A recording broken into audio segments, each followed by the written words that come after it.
We recognize that you are being recorded. Is anybody on the app? Should I log on? So I There, can- Gina's on. There's at least one person on. Okay, happy Friday. Here we go. So today we're going to talk about PFA and SBT, which stands for Practical Functional Assessment and Skills-Based Training. This comes from Dr. Greg Hanley, who we talk about like all of the time. So when we talk about HRE, Happy, Relaxed, and Engaged, that's Dr. Hanley. So they come from FTF, which is, oh no. What? Treatment. What does FTF stand for? I can't remember. Yeah, that's Dr. Hanley's consultation service. So this is screen sharing is paused. That's not what I wanted to do. Did I unscreen share, Gina? Resume. There we go. Am I back on?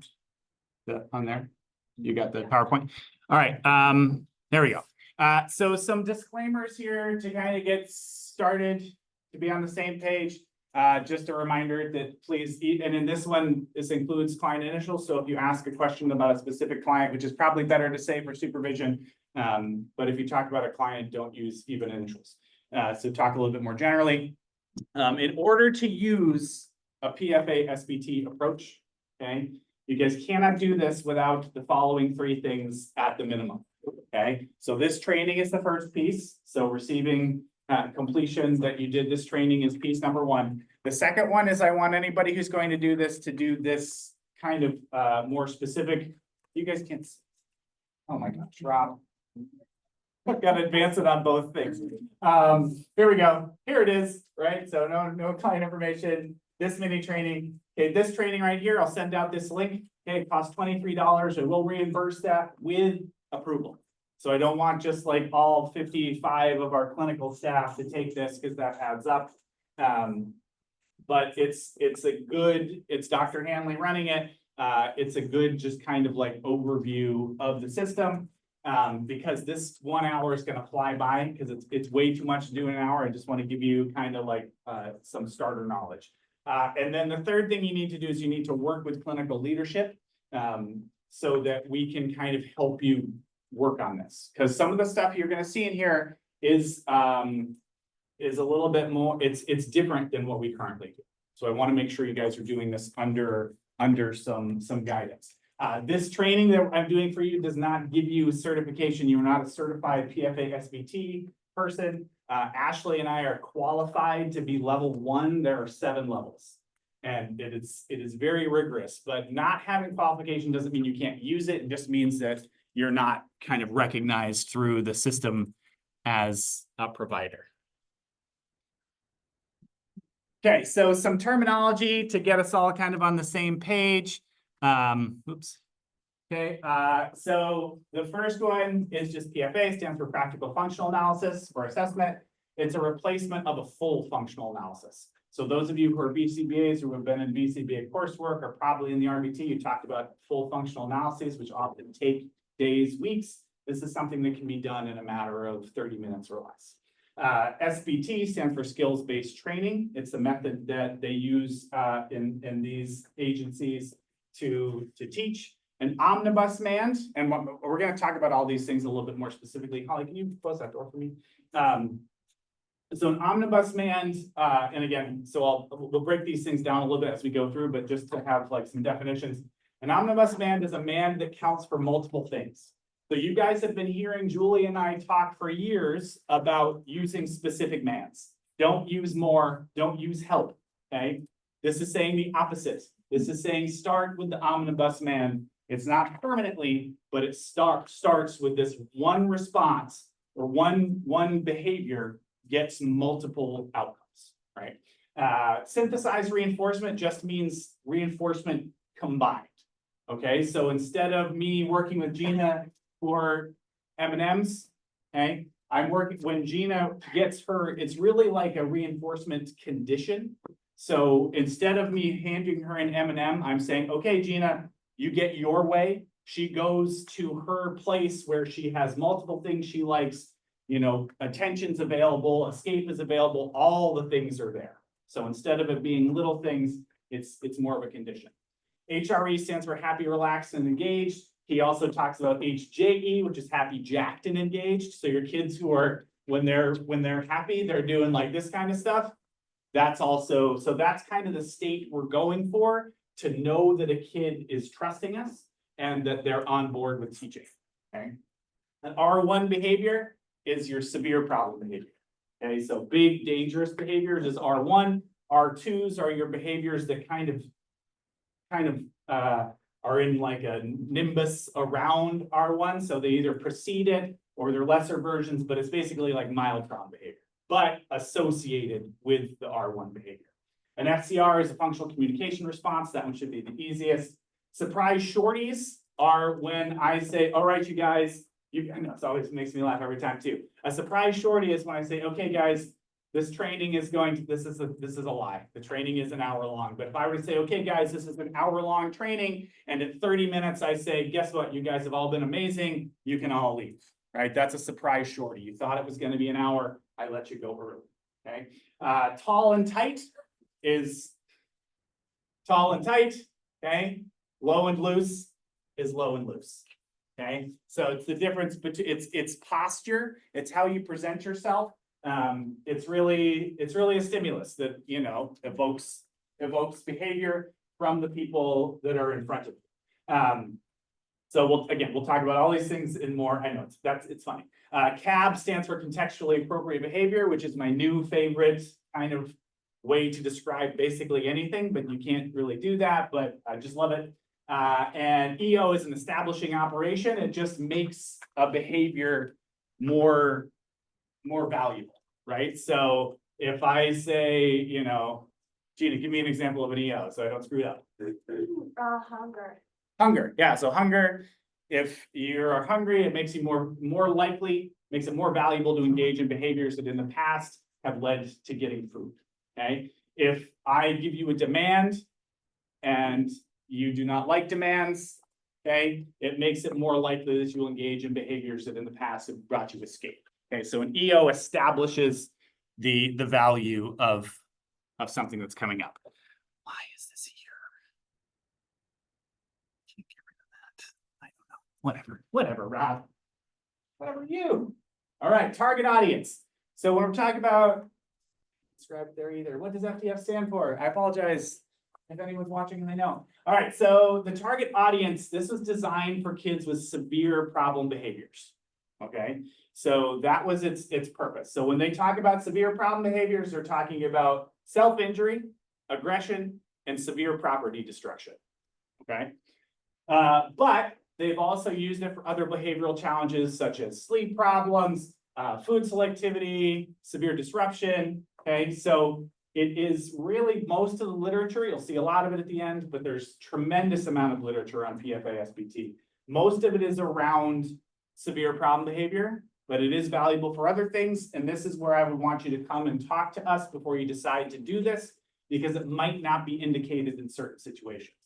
Intractable just means, I think it means like problematic. Advance. All right, we're just going to give a quick overview of the whole process, and then we're going to break it down a piece at a time, okay? So we start with PFA. That starts with the caregiver interview. This is a specific document that was created by Dr. Hanley and his many team members, okay? We've used this caregiver interview to inform the questions on our FBA, so I think a lot of them would seem familiar to you, but they start with that, okay? They don't start with observation. They start with the caregiver interview, okay?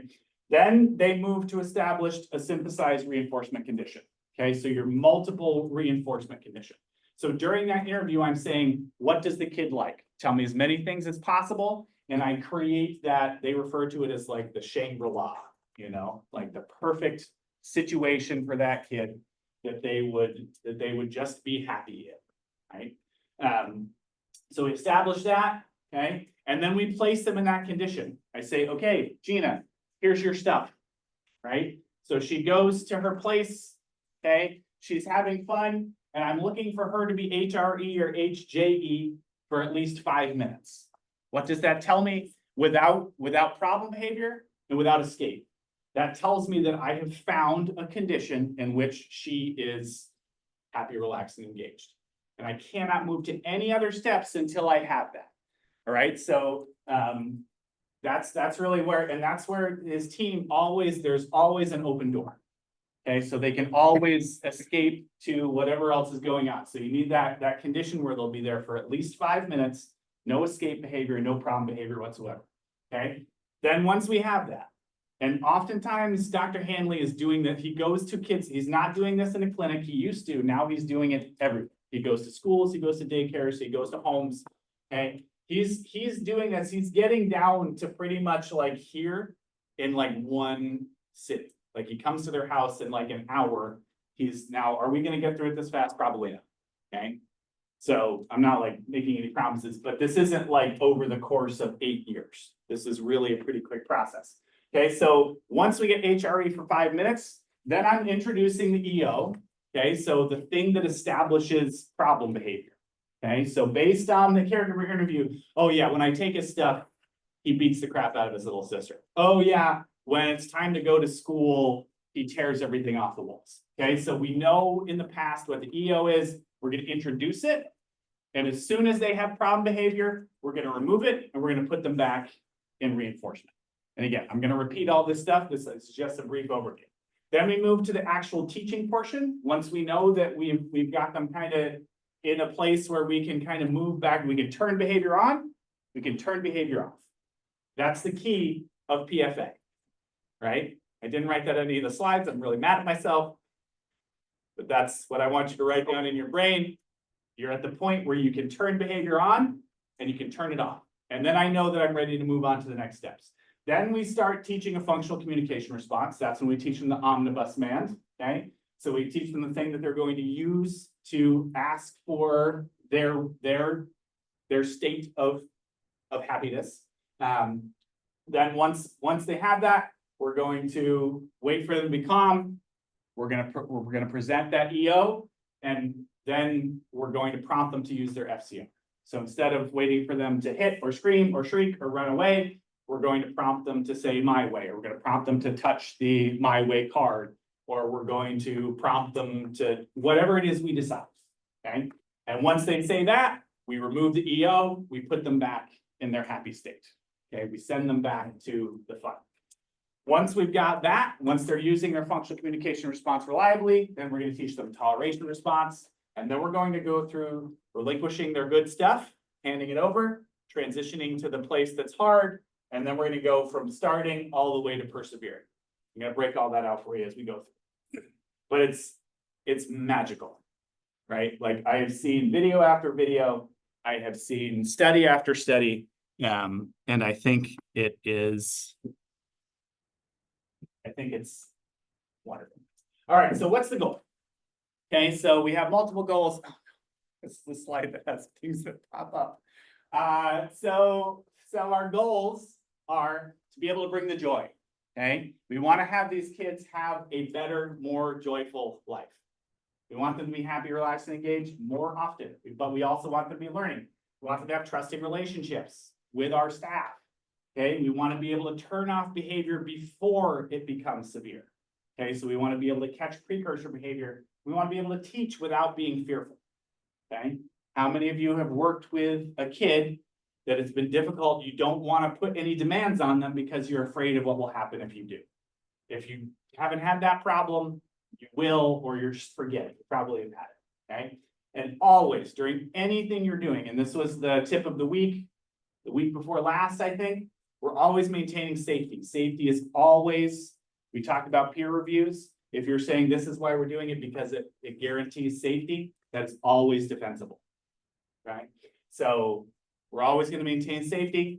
We're always going to maintain televisability, which is one of my favorite Dr. Hanley words. It just means as if there's a camera on you at all times, you're acting in a way that you would be proud of and that you'd be okay with showing people that care about you and that you care about.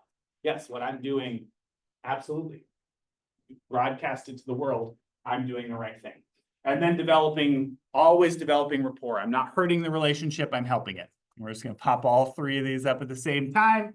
Okay, so these are some terms that Dr. Hanley uses. So peaceful progress, we're making progress, but not at the expense of explosions and danger and lack of safety and hurting rapport. We've got zero problem behavior, right? So when they're in their late stages of this, they're not seeing problem behavior, or they're seeing it very minutely, and they're only seeing those R1 behavior or the R2 behaviors, which are like the associated minor behaviors instead of the big explosions. And they're keeping hope alive. Okay, and we're going to kind of talk about that by providing intermittent, unpredictable reinforcement. So they don't know when the reinforcement's coming. They know it's coming, but they don't know when. So they're always hopeful that that next time they pull the slot machine, they're going to get reinforcement. We're going to kind of show you how to do that. So this is the graphic that that they use in PFA SBT. This is the tree. Okay, so we start down at the bottom. Okay, and this is kind of the communication response. Remember, comes after we're reliably able to turn the behavior on and off. Okay, then we work on just beginner communication with that omnibus man. We work on toleration, relinquishing, transitioning, and then we're teaching skills. And your branches might look different. Okay, a lot of our stuff is going to fall under language and ADLs. We don't do a lot of academics, but we do a lot of pre-academic. We don't do a lot of exercise, although we probably should, because the research all shows that people are happier. And I mean, we just had someone talking about something similar, but pre-vocational, et cetera, et cetera. And we talked about starting, varying, enduring, and persevering. But yeah, I have this tree on the wall in my office. I look at it often because I really want this to be what we're doing. Not all the time, but in a lot of cases. All right, so just a little bit more on R1s and R2s, so we know that we're kind of on the same page. Can you see that, Gina, is this little box there? No, okay. So in PFA, we talk about these two categories. So we talked about kind of what R1s are. We talked about this. Spitting, arguing, whining, flopping, refusing. Here's a young Greg Hanley. He got much better looking as he aged. Okay. All right. So let's start with piece number one. What? That would be great. I would love that. Thank you. Ta-da. All right. So here is a snapshot. I understand you guys probably cannot see that from where you are, but this is the caregiver's interview, and I'll send this out to everybody with the link. But you don't have to, you don't need permission to use this. If you want to use this form, if you want to look over it, you're more than welcome to. Okay, so the first purpose of it is to identify what the severe problem behaviors and the behaviors surrounding it are. Okay, so that's the first piece, is to find out what's the reason that we're doing this. Okay, then we're going to identify, I'll automatically turn to O as a lowercase z o. We're going to find out what the things are that lead up to it. All right, so what turns on that behavior. And we're really looking for things that are easy to replicate. Why do we need to replicate it? Because we need lots of repetition. Yes. Yeah. If one's good, Ron. All right. I threw that real hard. Should have been a baseball player. All right. So yeah, we need repetitions. We need practice opportunities. So good examples would be homework, transitions, asking them to stop playing, asking them to do something. Those are things we can do over and over and over again. Bad examples would be a trip to Disney. How many times can you replicate that? Once every 5 years, 10 years, once in a lifetime for a lot of the kids that we work with. Death of loved ones. Can't replicate that, guys. Okay, bringing new pets home, et cetera, et cetera. You can think of a lot of these things where like, oh yeah, this happens about once every year. Well, that's not really something. We're going to hope that these things will be caught in teaching them the record. You're teaching them these skills so they have it. Then you're identifying that final behavior expectations. Where are we going? And that's already in, this stuff is already in our current interviews, right? We're just really kind of dialing down so that we can do this specific plan. And then identifying reinforcers and precise forms of delivery. What do they like and how do they like it done? Where do they like you to be? How loud do they want you to be? Et cetera, et cetera. And getting as much information as you can so that when you go into that synthesized reinforcement state, they are happy, relaxed, and engaged. Okay. Any questions about this piece? Near? Near. All right, so this synthesized reinforcement. Here is a little baby surrounded by stuff. Okay, some kids it's stuff, some kids it's activities. It depends on the kid. So in this model, okay, so again, instead of singular things, which is what I have trained you to do. I have said, don't use things where they're just happy and they can just go to that. Use things you can hand them one at a time. I'm not saying don't do that anymore. I'm saying if we're going to do this in this model, we have a reinforcement condition that is all of their good stuff. Okay. So some things that we want to make sure are occurring. This should be first, have at least 5 preferred items or activities. Okay. And I know that some of you are thinking, I have a kid and they don't like anything at all. Okay. And that's just simply not true. Right? You just might not have things you can use, or you haven't identified them yet, or you haven't exposed them to enough things. But when you have that caregiver interview with the parents, you really need to identify a good number of things, because if they're not into this today, hopefully they're into this. So you're surrounding them with those things. Okay. During this time, you're not going to touch their shit. Okay. So you're not going to move in and be playing with their stuff unless they indicate that they want you to. Okay. Or unless the parents indicate that they like Play-Doh, but only when you turn it into 100 snakes. Okay. All right. Well, then I know that my work is to turn the Play-Doh into 100 snakes. Okay. And you're also not going to approach unless indicated by the kid. And this is where they start teaching a little bit fast, right?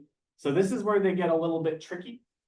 Okay. So now if the caregiver interview indicates that they like to be, tickled almost constantly, right? Then I might be trying it. But generally, I want to kind of find a place, right? Where I'm available, okay? And our funny terms in the reinforcement condition, I am low and loose, right? Okay. So I'm near Gina. Am I on screen? Am I on screen? Yeah. Yeah. Okay, so I'm low and loose.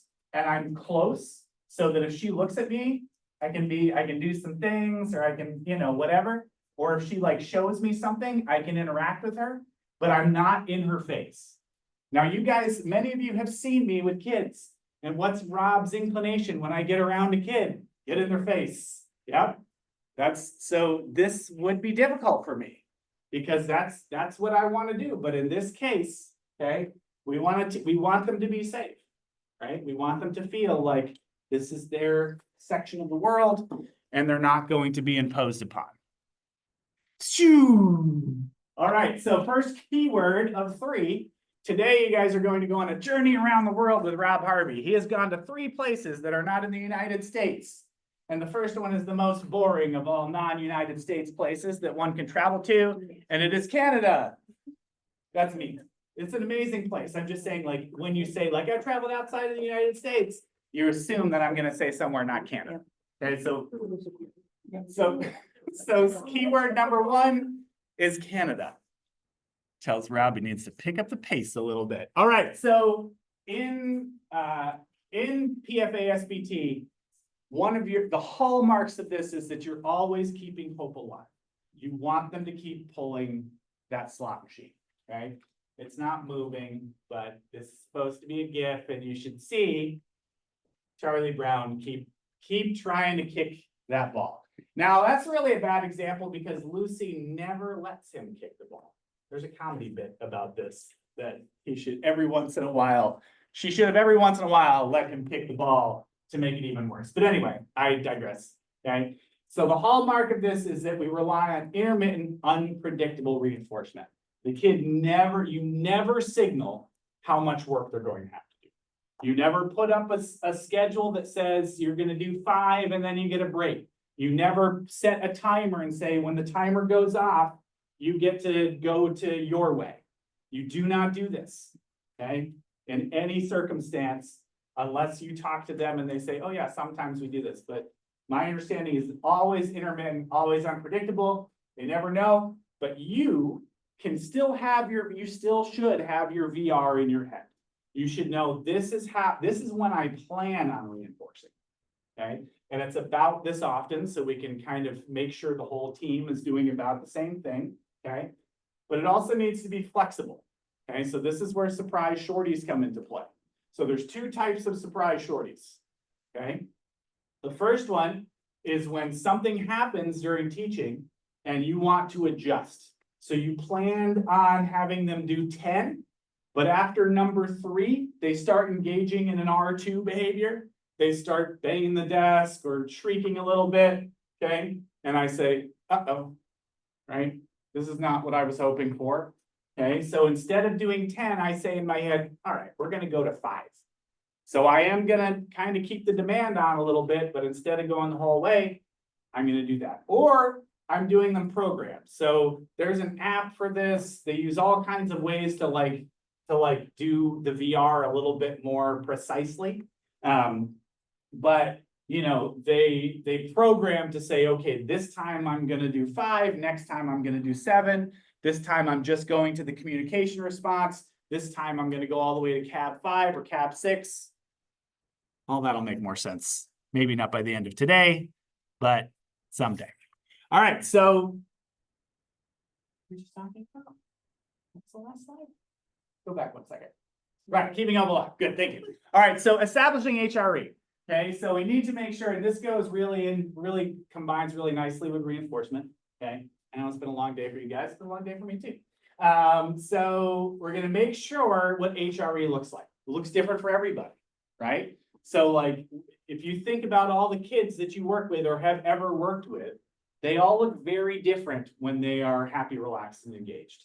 Some of them are spread out, laying down on the couch. Some of them are jumping up and down on a trampoline. Some of them are reciting their favorite poem, whatever it might be.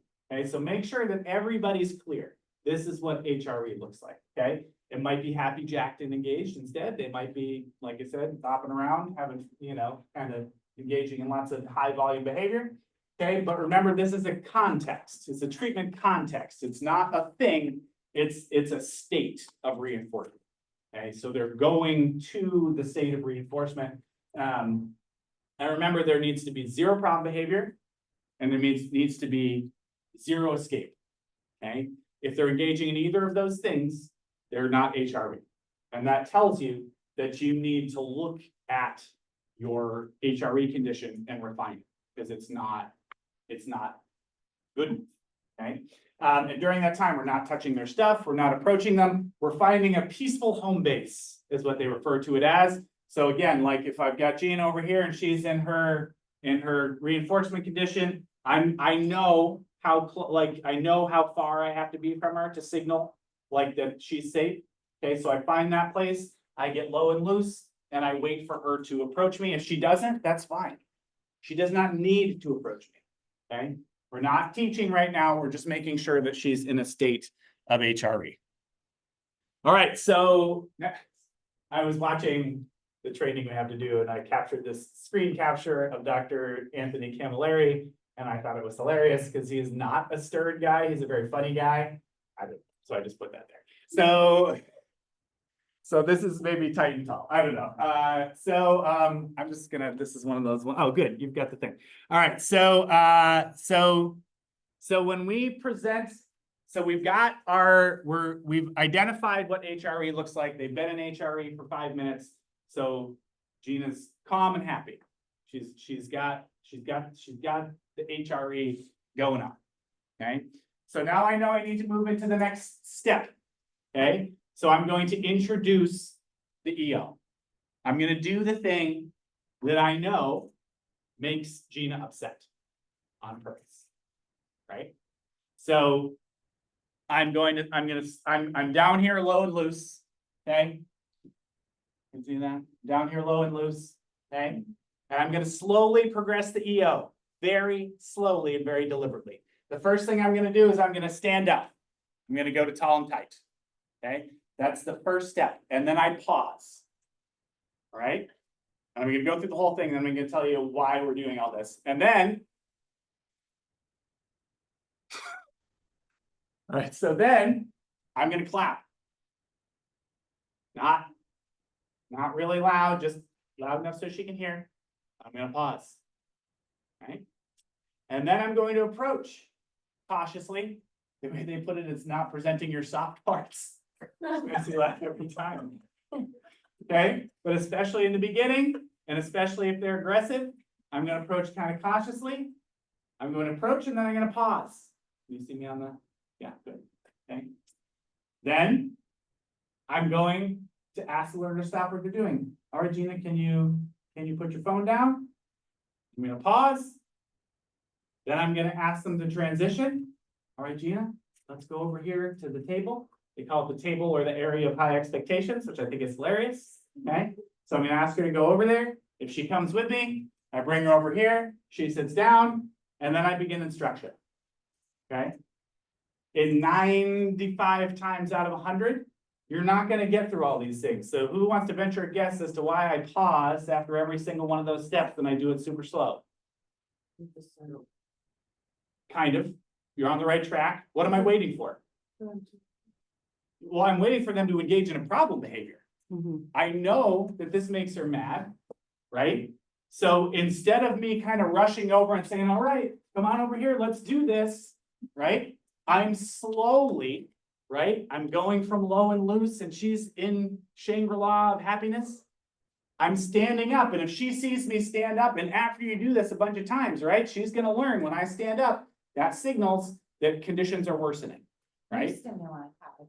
What? The standing is a new Yeah. stimuli. Right, all these things are progressive, clear, they have to be clear. You don't want to be sneaky about this, right? I'm standing up, I'm going to tall and tight, I'm flapping, right? I'm approaching slowly. And at any time, right? So when we're in here, at any time, so I stand up and she engages in a low level problem behavior, okay? I immediately go back to low and loose. Why? You want her to stop it. Because I want what? You want her to stop it. Like, I want- stop the behavior. I want her to stop the behavior. What else? I want her to go back to happy, relaxed, and engaged. What else? What do I really want her to understand? That her behaviors, Or dictating what's going on. yes, yes, okay? Her behaviors are dictating what's going on. I'm showing her that she has control over her environment. She's gonna get what she wants if she communicates to me. Right? It's mind blowing. This is really weird stuff, right? So now if I stand up and I clap and I walk over and she gets all the way here, fine. I'm still low and I go back low and loose. And they really do it like this. Almost like Surrender. surrendering. Yeah. You're showing I don't have anything. I see what you're showing me. Yep, I see what you're telling me, loud and clear. You get it. You get what you want. And immediately back into HRE. And every time they go back into HRE, it's for at least 30 seconds. At least 30 seconds. Okay, so here we go. So when the problem behavior occurs, immediately get low and loose. Okay, and you want to stand slow. You want to impose your EOs slowly. You want to get low and loose real fast, right? So I'm standing real slow, okay? I'm clapping real slow, all that's slow, because I want as much opportunity for her to use her response as possible. But when she gives me a response, she makes the, okay? I don't want it to be unclear that I'm understanding what she's saying and I'm following what she's saying, okay? You're showing them I hear you, your response has power, you dictate what's going on, okay? You're abdicating power. Get over being the boss, right? You're ingrained to do it, get over that, get them back to HRE for at least 30 seconds, and then return, okay? So, okay, 30 seconds have gone by, I'm back here, I'm low and loose, okay? 30 seconds go by, okay? I stand back up. She's even faster this time, okay? And what they see in all the research and all the instances of this is oftentimes at the beginning, I might get closer because she might not understand but then she might hit, scream, do something much more severe. But at the further practice opportunities you get, the faster she does it and the less severe her problem behavior is. Because she doesn't need to. She's getting what she wants with lower level behaviors, okay? All right, so once we've got a clear pattern of that, okay? Once we know that she's now not engaging in severe problem behavior, she's only using R2s and it's pretty immediate, okay? And as a treatment team, you then decide, okay, now we're gonna move on to the FCR, okay? So now I'm gonna teach her a response. Okay, so for this one, we're gonna do my way because that's kind of easy to talk about. And that's one they use often. Why is that picture there?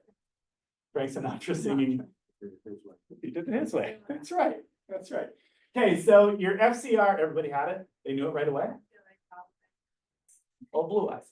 All right, so the FCR should be easy, reliable, and within the learner's repertoire. It's got to be something they can do. You don't want it to be something that's complicated because then they're not going to use it. It needs to be something novel. You don't want it to be something they have a history with. That's how we ended up with most of the kids saying my way. Because that's not really something most parents are like, I don't want them saying that. That's rude. You know, it's not their way, it's my way, right? So now the parents might not like it. They might say, nope, you can't use that, right? Okay. So, and some kids can't say my way, right? So you might have to use, they're touching a card, they're signing something. You know, I think I've seen some of the kids like do things like this, right? But we want to teach that, we want it to be something they can do and something that we can prompt, right? So if it is a card, I can have Ashley help her touch the card, okay? I can prompt it, I can gesture to it, right? Or at the this I could go into a lot, but they often teach the contingency by showing the contingency. So if I can't prompt her to touch it, I'm gonna have Ashley touch it, but make sure she's orienting towards it, right? So I show her that repeatedly. And as soon as Ashley touches it, I go back to low and loose, she goes back to HRE, right? It should be omnibus, right? So it's not asking for something specific, it's my way, she gets everything. It's not like cracker and she gets a cracker, it's not back up and I back up, it's one thing, that comes later, guys, right? And it should be, if possible, not mashable. Right? So like, you know, they probably wouldn't say my way, my way, my way, my, but you know, you don't want that. You don't want them going like this, like repeatedly. You want a single response, right? So you might have to like do some like scrolling correction for that, or just try to pick something that's not repeatable. And we're looking for a response that has intent, okay? So we don't want Gina just kind of like flopping her hands on the picture, okay? We want Gina seeing that I'm imposing the EO, okay, or noticing it somehow. She doesn't have to look directly at me. She sees it coming and she hits the card and she orients towards me some way that I know that she sees it and stops it. What we want to avoid is just kind of like this, where there's not clear stimulus control. Yeah, okay. Where they've just been prompted to just touch a card and they're just kind of semi-randomly touching the card and they don't understand, their brain doesn't understand or connect what's going on. We need it to be pretty clear, which is hard. Some of our kids don't orient to really anything at all, okay? So it is a little bit difficult, but you want to make sure that there's some intent there. The next step, after they're reliably, so, and I think must go through this at some point. So the next step after teaching the functional communication response is teaching a toleration response, okay? And this is very important and often skipped. You can't skip it, okay? So, so this response demonstrates that they're accepting the EO kind of continuation, right? It should be simple and promptable, okay? The most commonly used are fist bumps and high fives, right? If I put my hand in front of Lindsay, she's very likely to put her hand up for a high five, right? So it's like likely to happen, okay? Because if you prompt, like oftentimes for like, so they do use this for completely vocal kids, for very high functioning, for non-autistic people. Right? So this is not just a nonverbal, super severe kids. They use it for the whole gamut, right? So sometimes that toleration response is no problem, right? Or okay, right? So it could really be anything, but it needs to be easy and it should be promptable, and it's hard to prompt language. You can do it, but it's harder to do it, okay? So fist bump or a high five is really preferable. But that tells them, okay, so can you come back, Gina? Right? So you can stand up if you prefer to stand up. Let me pause this for a second. Pause. Did you go back to, can you now see us real good? I would never. What? Let's see, you're in. Yeah, but now did it stop sharing the PowerPoint? Did I pause the? Whatever, all right, they'll just see it really small. Okay, so come back up, come over here with me. Okay, so what I want this to look like, and it's gonna kind of explain all this. So I'm low and loose, she's happy, relaxed, and engaged, she's playing with her thing, right? Her stuff, right? I stand up slowly, okay, she keeps playing, because now we kind of go through the whole thing, okay? Or at some point, actually, sorry, I misspoke. So at any point, I'm doing my approach, and she uses her functional communication response. She says, my way, not go away. No, mine was go sit. Go sit. So she says, my way, right? So I approach, I'm here, she says, My way. okay? So I've been teaching her that that's effective. So when she says my way, I say, okay, cool, that's your way, go ahead, okay? But now I want to do the toleration response. So I say, I get up here, she says, okay, bless you, okay? And I say, oh, nice talking, buddy, but we got to kind of do some stuff. So we're going to start working, and she gives the toleration response, okay? And then I say, awesome, your way, go ahead, right? So it was really just one extra step, but I'm teaching that toleration response. You can sit back down. Thank you so much, Gina, or stand back in the corner, wherever you prefer. Go to the corner, Gina. Okay. So how does it, so we kind of talked about this, right? So here's like, why is Aerosmith and Run DMC on the, it'll make sense in a second, maybe. All right, so how do we move through this? Okay, how do you walk this way? No. So that's where it came from. So once your R2s are reliably occurring without R1s and they return to HRE, so this is your whole step, is your whole process. We kind of went through this, but it's kind of written out for you. Okay, so you start with your problem behavior response. Okay, you do the EO, you wait for them to, oh, so this is once they get to the teaching part. I'm sorry, I forgot my own slide. So once you move past to a FCR, wait for them to do the FCR, and then immediately go back to low and loose. Okay, until she's got that. Then I move on to toleration, which is what we just showed. Okay, so I approach, she says my way. Okay, I say, oh, okay, nice asking, but not this time. Okay, or oh, nice asking, but we gotta work. Or oh, thanks, buddy, but we're gonna move on to the table. Okay, whatever it might be, some sort of empathetic, kind response. Okay, and then I'm gonna wait for that toleration, like she just did, high five or okay or whatever, and then I'm gonna go back to HRE. Once she's got that, then I'm going to move on to relinquishing. Okay, so let's say she's come back up for a second, Gina, and bring your phone. Okay, and I'm a smart guy. I've been working with kids for a long time, so I know that it's better to relinquish to a bag, bowl, box rather than my hand.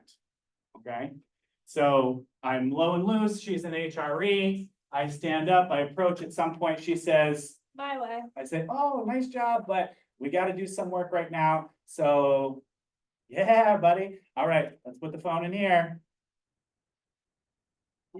Yes. And then once she relinquishes, it's clean in there. No, like. You just don't want to relinquish. Yeah, it's hard. So once she relinquishes, then I hand it back to her. I get low and loose and I say, that was amazing, right? And we go, so we're going through all those steps. Thank you very much, Gina. Okay. So cab one is relinquishing. Okay. they're giving it up, should start with a toleration response. It's best to have them put it in, not the trash bag. It's really hard for me to find someone putting a phone in a box. So rather than taking my own picture, I just picked that one, which seemed pretty apropos. Cab 2, once we've got that solidly, now we're transitioning, okay? So she's accepted the response. So now I come up, we'll go through the whole thing, right? So I stand up, I approach, at some point she says, You're skipping steps and I'd like everybody to kind of see the whole thing, like the stop, the pause. Could you oh do yeah, that? sure. So this time we'll let her get through kind of more of it, right? Thank you, Ashley. Okay, so she's in HRE. Am I on video? Yes. Okay, she's in HRE. I stand. I clap. I approach. My way. Okay, she says my way, right? So at that point I say, oh, nice asking, but we've gotta move on to our activity.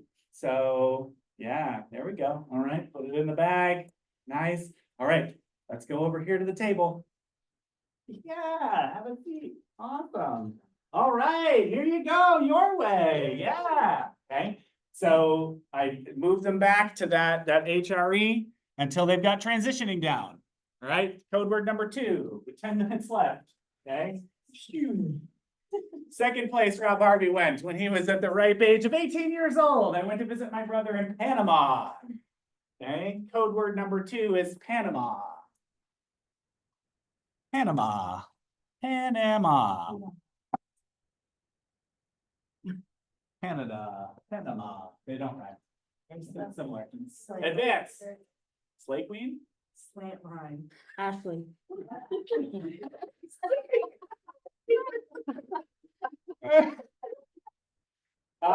So it's Carly, here she is.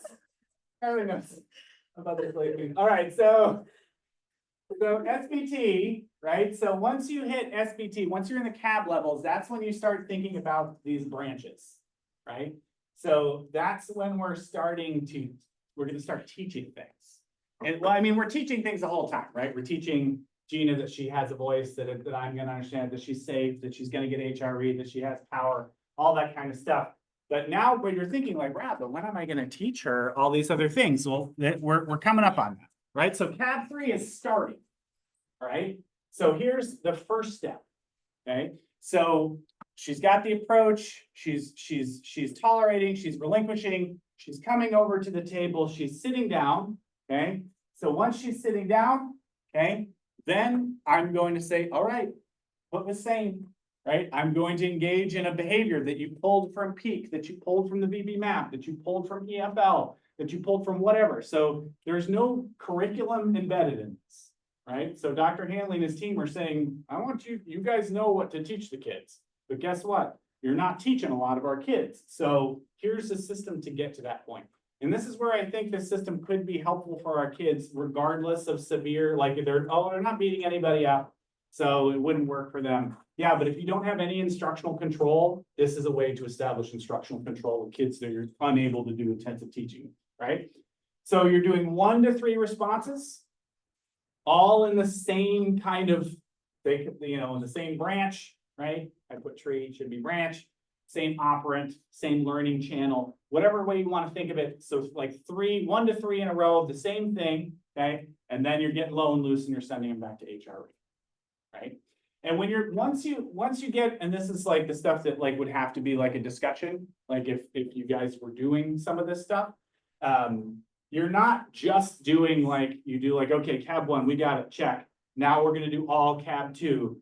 Good, check. You're varying it, right? So once you're in cab 3, some of your trials will be to all the way to cab 3. Some of them will be just to toleration. Some of them will be just to the FCR. Some of them will be to cab 1. So you're really varying where you're delivering that reinforcement, where you're sending them back, okay?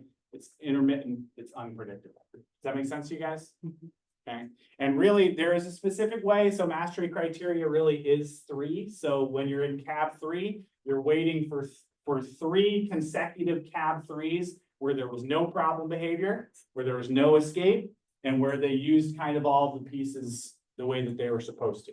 Okay, if they mess up at some point in there, they have an R1 behavior, or an R2 behavior, then that one gets crossed off. And then you kind of go back, but you're not doing 3 R3s in a row. You're kind of moving, or cab 3s in a row, you're kind of moving around.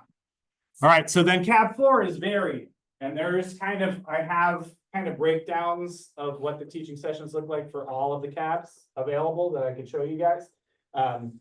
But so cab 4 is varying, so we're moving, so now we're at least 2 different branches, or at least 2 different operants, or however you want to kind of put it, so that we know that they can switch back and forth.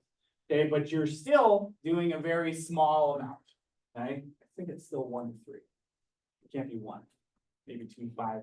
I've got the number somewhere. Should have written it down. Should have put it here. Should have put it here. But anyway, so you're having them switch between 2 different types of activities, and then you're returning them to HRE. You guys okay? It's making sense a little bit. I really just want to kind of like plant the seeds a little bit so you can start thinking about it. 5 is enduring. Okay, so now we're increasing the number. So we're going 1 to 10 responses.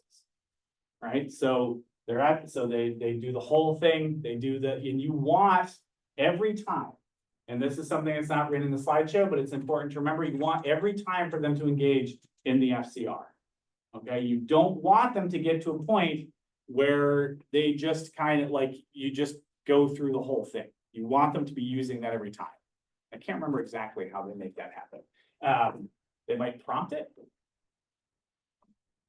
Let me think about that. Can't remember. But they want every time when I approach Gina, and that's kind of like some self-advocacy, right? But I want every time for her to be like, my way, right? Or, and eventually you move. So that's the simple FCR. Eventually you move to a more complex one where she might be like, hey, Rob, you're like, yeah. You're like, hey, can I not do it this time? No, we got to do it, so you do eventually move to a more complicated response. This is all like the beginning, okay? So you're doing 1 to 10, okay, with multiple relevant activities. So relevant to what the teaching is not just like random things. It's things that you actually want them to learn. And then your final cab is cab 6. This is where they're persevering, okay? So this is really important. You guys ready for this? I didn't state this yet. It's going to blow your mind a little bit, okay? So here we're doing 1 to 10, which is the same as enduring. So what's different? The difference is now is when you can actually use error correction. Prior to this, all you're doing is building cooperation or compliance, if you'd rather call it that. Doesn't really matter. All you want is instructional control. I don't care if they're getting it right. I don't care if they're getting it wrong. I just want them to do I just want them to give a response when I ask for a response. Once I get to cab 6, which is a pretty, like some of our kids, it's going to take them a while to get to cab 6, right? You can imagine like some of our kids are not sitting at tables, period, right? So this is 6 steps past that, right? So once you get to cab 6, now you can use error correction. Now you can kind of divide your attention a little bit. You can say, hey, can you complete, can you color this and I'll be right back, okay? Now you can have some sort of distractions occurring, like you could have an environment that's not completely sterile. Sometimes you can have a sterile environment, but you can make it a little bit more intentional. Questions? Okay, so when a problem behavior occurs during your cab teaching, right? So if it's an R2 behavior, those are our mild responses. Okay, Judy, can you come back over here for me, please? Okay. So if, I go through, I'm down, I'm low and loose, she's playing with her phone. Okay, I slowly stand, clap, and at some point, all right, so she engages in a R2 behavior. Okay, so when nope, I'm wrong. We went back too far. Let's go to the table. So we're at the table, we're teaching her, put your phone down. If that would happen, what would I do? I would immediately go back to HRE, right? Okay, but let's say now we're in the teaching phase, she's in the cab phase, right? So I say, put the same, okay? And then I start to do a second one, and I say, do this, and she engages in a low-level problem. Okay, so she swipes the stuff, right? So what I'm going to do is I'm going to give an immediate compassionate response. Hey, Gina, I know this kind of isn't that much fun. Okay, I know this is kind of hard, but I'm going to encourage persistence. Okay, I'm going to say, you know what, I've seen you do hard things before, I know you can do this, right? And then in my head, I'm gonna change the criteria, right? I wanted her to do 5 more, I'm just gonna have her do 1 more or 2 more, right? I'm gonna change the criteria, okay? Say, I know, I've seen you do hard things, right? So let's get through this, okay? So I'm gonna say, do this, and hopefully she's gonna do it. And then I'm gonna say, okay, nice, high five, all right, your way. And I might, at this point, I might not be, you don't have to do the really, like the I give up thing forever. I need to look into that though. There's a point when that stops and I can't remember what it is. But in my head, like we do when teaching goes wrong, I'm gonna reflect on what went wrong. Am I out of time? Yeah. I know that's like completely out of time. 15, all right, good. So I have 5 more minutes, just kidding. It's Friday afternoon, okay? So I'm gonna reflect on what went wrong, I'm gonna change the future, okay? And I'm gonna think of this as partial reinforcement. And I want you to ingrain this quote in your head, okay? Because I want this to extend to everything we do. The days of ignoring behavior, problem behavior with communicative intent are over. So planned ignoring should not be planned ignoring when a kid is telling you that they're upset. What? Right, all done. And if an R1 behavior occurs, she hits me, she does something, you know, maybe the swiping is really not R, but let's say something is severe. I'm going to immediately, oh, okay, right? So she threw something at me. I'm gonna say, okay, yeah, that was hard. You know what? Actually, go ahead, have your stuff, do your break. Okay, your way, right? So I'm going to immediately, hopefully, we didn't get to this point, right? Hopefully, it's something that we can kind of step down from, right? And I'm gonna change as needed. I'm gonna debrief after every trial. Was it safe? Was it televisable? Are we moving towards the goal line? Okay, oh, I'm looking at yours. I'm like, why isn't it going? Consider treatment dosage. That's for everything. Okay, big contingent, big differences. Stormtrooper versus stormtrooper. Some of you remember that. It's a callback to training from like 7 years ago. Okay, we have a reinforcement state for contingency. We don't have like individual things. We have an open door policy. They can always escape, right? They can always say no. They can always walk away. And we're using that simple NAND at first. And your final keyword. I also went to visit the same brother in Spain. So does not rhyme with the other two. What? So number 3 is Spain. And hopefully that kind of whet your appetite a little bit to learn more about this. We have lots of references and resources. And if you want to learn more about it, talk to me. And thank you guys so much for hanging out. Thanks, Rob. Lindsay has to log in.